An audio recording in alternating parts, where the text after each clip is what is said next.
So you're saying that kind of Big Machine marriage and you came about from that Separate Ways cover you did with Lizzy.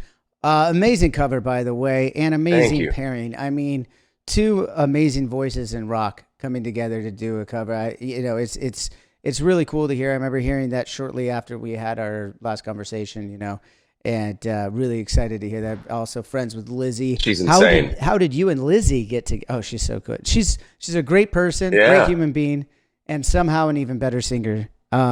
It's awesome to see. Well, actually, she's probably a better person than she is. I apologize. I should say it the other way around about people. But I'm just saying they're both fucking awesome. They're both great. Both attributes of hers.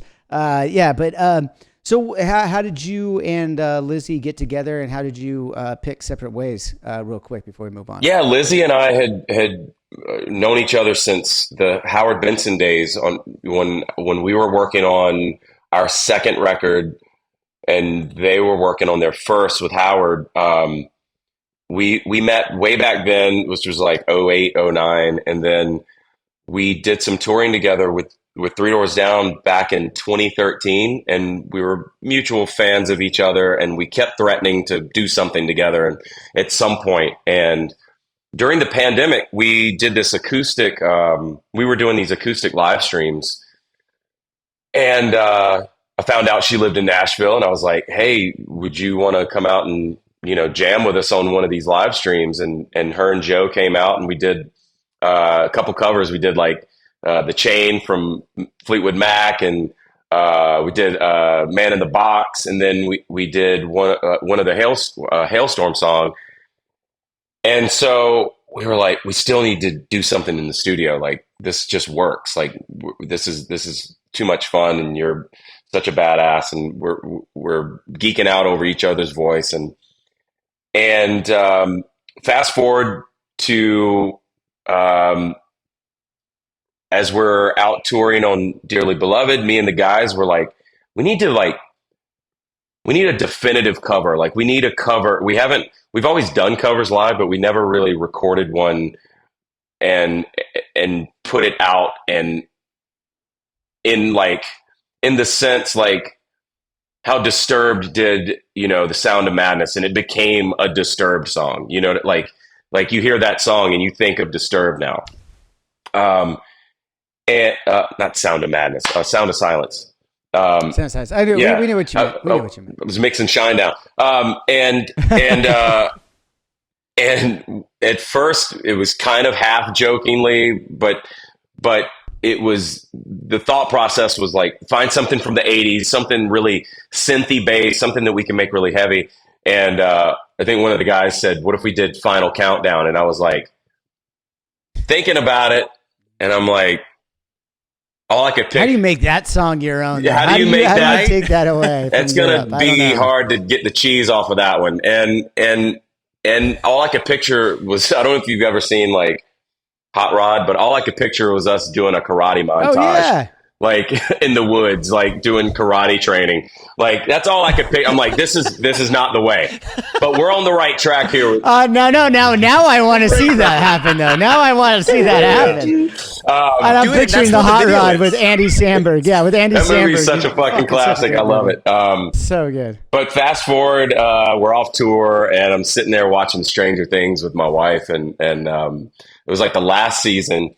And it was the finale episode, and it was this big epic, montage of I don't want to spoil it for anyone, but they were about to go do the thing, and the way they had Separate Ways in there, and it was the way it was chopped up and edited. It was so cinematic and fucking super cool, and I was like, oh, I think this is the one.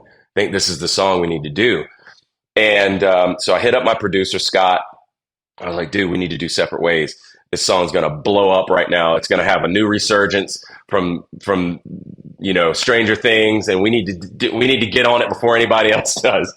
And and he was like, what do you think about doing it as a duet? And I'd never really thought of it as a duet, but I was like thinking about it. I'm like, well, lyrically, I guess it could, you could kind of see it from two perspectives. And I was like, it's got to be fucking Lizzy. Like, and Scott had done the last Hailstorm record, so there was already a connection there with all three of us, and I was like, do you want to reach out to her or you want me to reach out to her? He said, I think it's going to be better if you reach out. I was like, all right, let me text her. Lizzy, hey, I got this song. I know we've been talking about doing something together. How do you feel about jumping on Separate Ways with me? She goes, let's fucking go. It's my go-to karaoke song. Let's do this. And so she lived in Nashville. I live in Nashville. And this was, I guess this was way out. This was way after COVID, but people were they were getting in the studios together.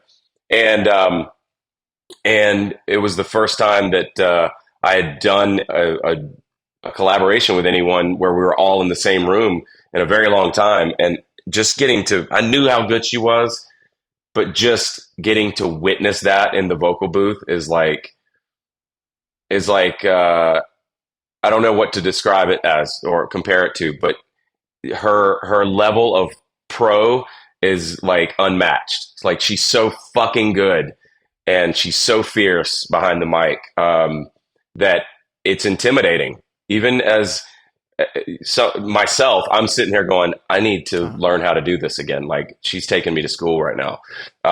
She's so fucking good.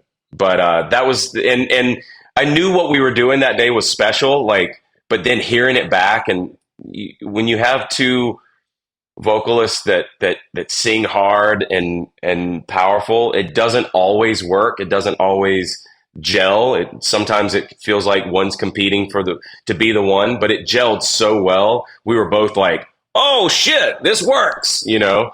Yeah, and it took off, and so we were really happy with how that worked. Anyway, short story made even longer. No, we love. I like how the end of the video. You guys have that. You left in that moment of you guys talking at the end. That was not. Really... We didn't know we were shooting a video that day. We were.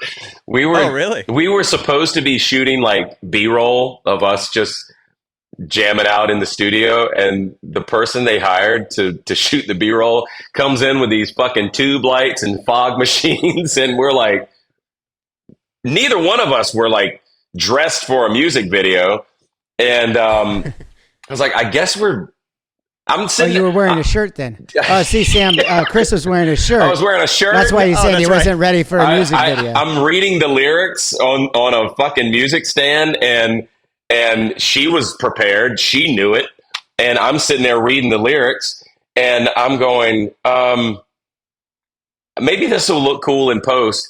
And then I get it back, and I'm like, did we just shoot a video? Like, are we doing? Is this for real? And I didn't think we were going to be able to release it for a while because we were having some troubles getting the approval from someone in the Journey camp. So that took a while to get the sign off on, but we eventually had the okay, and it became the unofficial video.